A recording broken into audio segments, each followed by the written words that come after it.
청년들이 자신의 일상 속에 경험하는 깊은 묵상을 가지고 하나님께 나아가고 있습니다. 그 묵상의 일부를 함께 나누고자 합니다. 오늘 경건의 말씀은 너무 찔리는 말씀이었다. 레위인처럼 겉으로는 그럴듯하게 종교적인 언어를 쓰면서도 정작 자기가 원하는 세상적인 것들은 다 가지는 모습. 하나님의 백성의 삶을 살아가고 있지 않는 모습. 과연 누가 부정하고 누가 이방인일지 이 정도만 해도 괜찮지 않을까? 이 정도면 티 안 나. 이 정도면. 내 맘속에 있는 이 정도면이라는 단어가 나를 레위인처럼 만드는 것 같다. 마음속에 하나님이 주인이신 것이 있지 않았고 오로지 세상의 것, 나만 있었다. 난 왜 이럴까 해서 끝나지 않고 모든 상황 속에서 나의 원함보다 하나님의 뜻 앞에 엎드릴 수 있는 백성이 되고자 노력해 보려고 한다. 오늘 우리가 나눌 말씀은 사사기 21장 19절부터 25절까지입니다. 또 이르되 보라 베델 북쪽 르보나 남쪽 베델에서 세겜으로 올라가는 큰 길 동쪽 실로에 매년 여호와의 명절이 있도다 하고 베냐민 자손에게 명령하여 이르되 가서 포도원에 숨어 보다가 실로의 여자들이 춤을 추러 나오거든 너희는 포도원에서 나와서 실로의 딸 중에서 각각 하나를 붙들어 가지고 자기의 아내로 삼아 베냐민 땅으로 돌아가라. 만일 그의 아버지나 형제가 와서 우리에게 시비하면 우리가 그에게 말하기를 청하건대 너희는 우리에게 은혜를 베풀어 그들을 우리에게 줄지니라. 이는 우리가 전쟁할 때에 각 사람을 위하여 그의 아내를 얻어주지 못하였고 너희가 자의로 그들에게 준 것이 아니니 너희에게 죄가 없을 것임이니라 하겠노라 하매 베냐민 자손이 그같이 행하여 춤추는 여자들 중에서 자기들의 숫자대로 붙들어 아내로 삼아 자기 기업에 돌아가서 성읍들을 건축하고 거기에 거주하였더라. 그때 이스라엘 자손이 그곳에서 각기 자기의 지파 자기의 가족에게로 돌아갔으니 곧 각기 그곳에서 나와서 자기의 기업으로 돌아갔더라. 그때 이스라엘에 왕이 없으므로 사람이 각기 자기의 소견에 오른 대로 행하였더라. 아멘. 반갑습니다. 오늘 사사기 21장 19절부터 25절까지를 중심으로 사사기라는 제목의 말씀을 함께 나누겠습니다.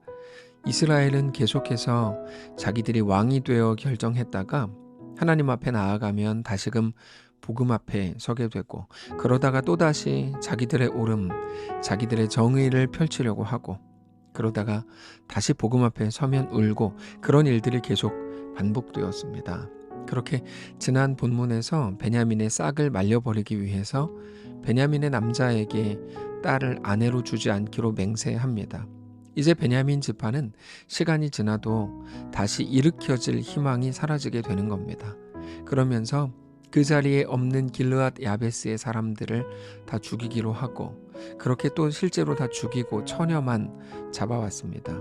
그리고는 그들은 자기들의 딸은 베냐민에게 주지 않기로 맹세했기 때문에 가족을 다 잃은 길르앗 야베스의 처녀를 베냐민에게 주었습니다. 도무지 이해할 수 없는 이야기들, 그런 끔찍한 역사가 기록되어 있습니다. 우리는 사사기를 볼 때 그렇게 이해할 수 없는 일들이 너무 많습니다. 그런데 사사기는 그것을 보여주기 위해서 기록된 성경이 맞습니다. 무슨 말인가 하면 사사기 어디에도 희망이 보이지 않습니다. 그게 사사기입니다. 그래서 사사기의 끝은 너무 허무합니다. 마지막 25절인데 그때에 이스라엘의 왕이 없으므로 사람이 각기 자기의 소견에 오른 대로 행하였더라.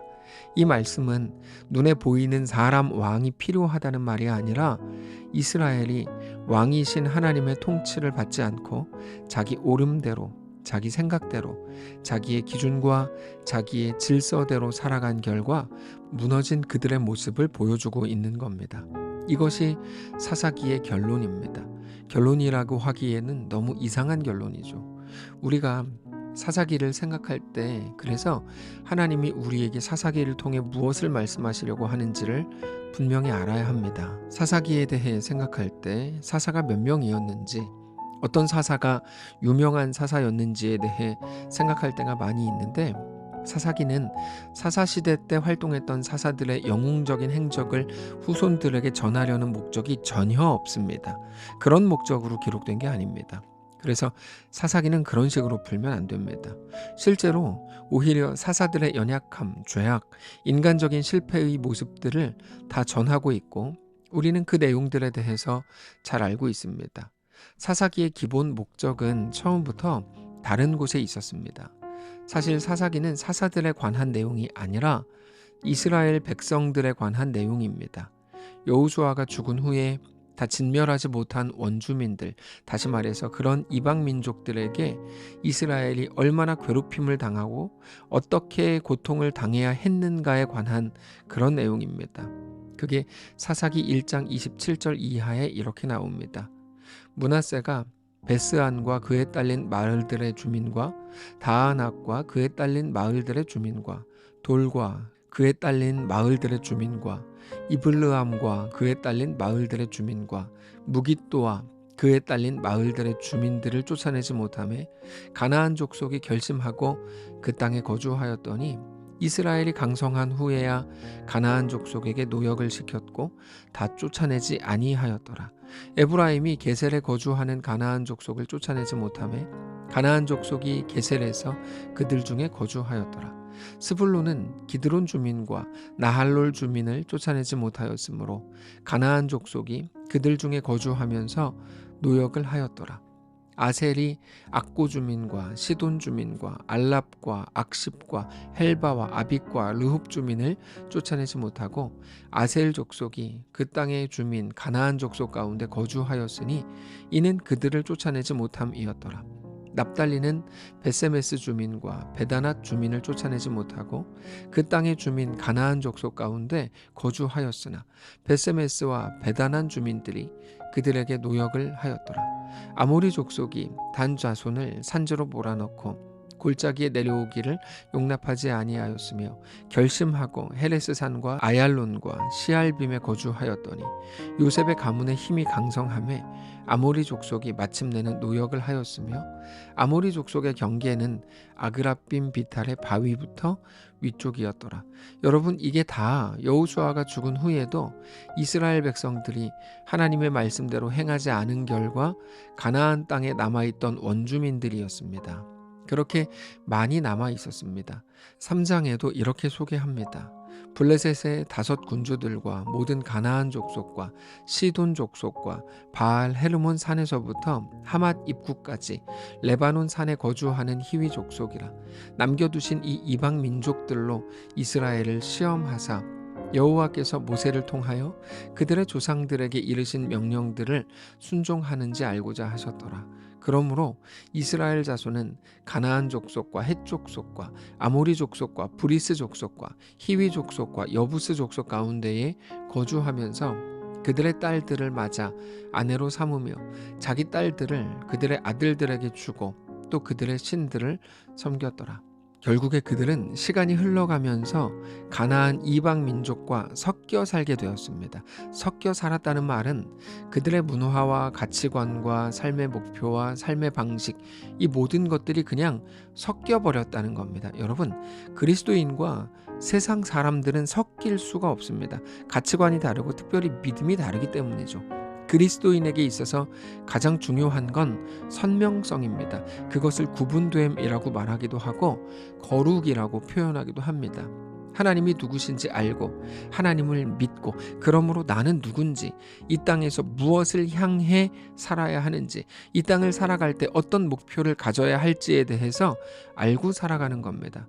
단지 지난 주일에 말씀을 드렸던 것처럼 그리스도인이라고 할 때 더 도덕적이고 더 교훈적이고 더 많은 사람들에게 마땅히 칭찬과 존경을 받아야 하는 것이 아닙니다.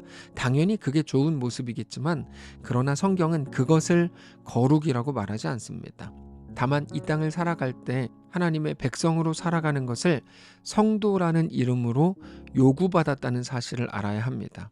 그런데 하나님 없는 이방 민족과 섞여 살았다는 말은 그 선명성, 하나님의 백성으로 하나님의 살아계심과 하나님의 창조와 하나님의 구원과 하나님의 은혜에 대해서 전혀 모르는, 그렇게 그 마음에 하나님이 없는 사람들과 똑같은 그런 삶을 그렇게 섞여 살았다는 겁니다. 그리고 그렇게 하나님 없는 삶이 얼마나 끔찍한가에 대해서 우리에게 가장 적나라하게 보여주시는 것이 사사기인 겁니다. 그래서 사사들마저도 다 연약하고, 단지 그들의 인간적인 연약함뿐 아니라 레위인, 기브아의 불량배들, 그들을 감싸는 베냐민 지파, 여전히 자기들의 분노로 그것을 심판하겠다고 행하는 모든 이스라엘을 우리에게 고발하고 있는 겁니다. 그 끔찍함은 사회의 시스템 문제도 아니고 그들이 가난했기 때문도 아닙니다. 세상적인 조건이 다른 나라, 다른 사람들보다 부족했기 때문도 아니고 대단한 무기가 없었기 때문도 아닙니다. 하나님을 주인으로 모시지 않은 사람들, 하나님의 왕되심을 거부하는 사람들이 만들어낸 모습인 겁니다. 적극적으로 하나님을 거부한 게 아니고 스스로가 정의를 판단하는 기준이 되고 스스로가 옳음이 되고 자기의 생각과 자기의 소견을 따라 살아간 그 흔적이 쌓이고 쌓여서 만들어진 끔찍함이었던 겁니다. 한마디로 죄의 끔찍함인 거죠. 결국에 사사기는 오직 하나님만이 이스라엘과 하나님의 백성, 우리 모두의 유일하고도 진정한 왕이시라는 사실을 선포하기 위해 기록된 겁니다. 그건 국력의 문제도 아니고 사회의 질서나 수준에 관한 것도 아닙니다.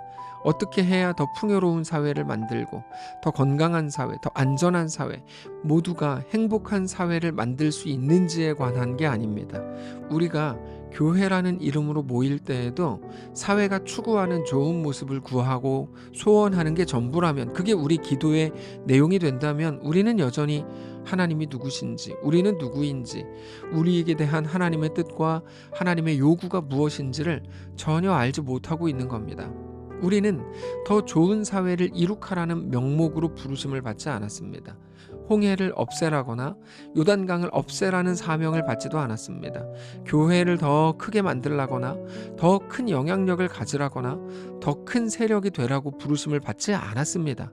다만 우리가 있는 그 자리에서 하나님을 알고 하나님을 믿고 하나님을 사랑하는 하나님의 백성으로 부르심을 받았고, 그래서 어떤 상황, 어떤 환경, 어떤 넌센스, 어떤 커다란 산이 있다고 해도 하나님으로 인해 넉넉히 이길 뿐 아니라 그 속에서도 세상이 감당하지 못하는 사람이라는 것을 보여주실 목적으로 우리는 부르심을 받았습니다. 그렇게 세상 누구도 그 무엇에게도 지지 않을 사람으로, 그 예수의 사람으로 부르심을 받았습니다. 그것을 위해서 세상 끝날까지 죽음의 자리까지 따라오셔서 내가 너와 함께 한다는 약속을 주신 겁니다. 그 자리까지 가라는 겁니다. 그 어떤 것도 우리를 영원히 이길 수 없음을, 하나님의 손에서 우리를 빼앗을 수 없음을 우리를 통해 세상에 하나님이 증명하시겠다고 선언하시는 겁니다. 그게 하나님의 언약입니다. 나는 너의 하나님이 되겠다. 나는 너를 하나님의 온전한 백성으로 완성하겠다는 것이죠. 우리는 자주 우리의 상황과 우리 환경, 우리가 살아가는 시대와 우리에게 주어진 길 자체에 대해 집중합니다. 그걸 어떻게 해결할 수 있고 어떻게 해야 극복할 수 있는지, 어떻게 해야 그 힘겨움을 빨리 끝내버릴 수 있는가에 관한 고민으로 늘 머리가 아픕니다. 그러나 성경은 그 속을 살게 하시고 걷게 하신 우리 하나님을 바라보라고 말씀하십니다. 하나님의 약속을 기억하라고 하시고 그 속에서도 하나님을 사랑하라고 말씀하십니다. 그게 우리가 살아갈 유일한 방법입니다. 그때 우리는 비로소 하나님의 온전한 백성들로 세워질 것이고, 그렇게 우리의 성도됨이 하나님 안에서 완성되어져 갈 겁니다. 우리는 오늘 또 그 하루를 선물로 받았습니다. 감사한 기회이고 놀라운 은혜입니다. 우리 혼자 따로 떨어뜨려지지 않았고 하나님의 약속과 함께 성령의 도우심을 보장받은 자들로 세워졌습니다. 오늘 각자의 자리에서 그렇게 성도가 되시고 하나님의 백성이 되시고 신자가 되십시오. 그렇게 놀라운 스토리와 큰 감격 속에 오늘 하루를 살아가게 되는 성도들이시기를 원합니다. 기도하겠습니다. 살아계신 하나님, 하나님의 약속을 붙들고 그 담대함으로 우리에게 주어진 모든 길을 걷게 하시옵소서. 우리와 함께 하시옵소서. 감사드리며 살아계신 우리 주 예수님의 이름으로 기도합니다. 아멘. 사랑하는 성도 여러분, 하나님께서 오늘 하루를 우리에게 또 허락하셨습니다. 믿음으로 우리 주께 나아가시기를 원하고 어떤 자리, 어떤 형편 속에서도 하나님을 뜨겁게 사랑하고 하나님과 믿음으로 동행하는 귀한 날 되시기 바랍니다.